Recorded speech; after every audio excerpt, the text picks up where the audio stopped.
One of the most impactful stories that I've heard comes from a pastor who lost his wife at a very young age.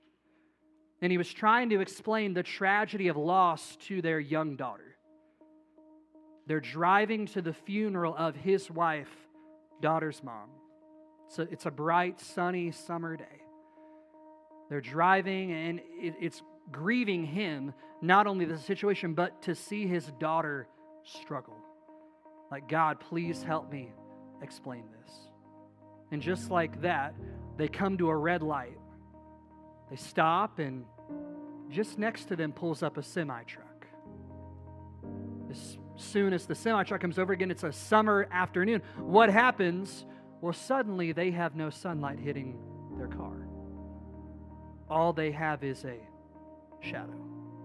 So he asked his daughter, "Sweetie, would you rather us get hit by that truck or by its shadow?" Duh.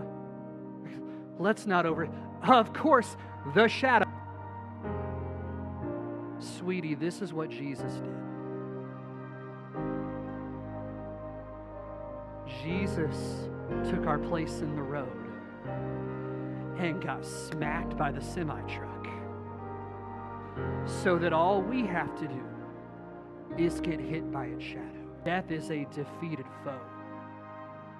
Death doesn't win. Death is not the end. That's why Psalm 23 is preached at funerals.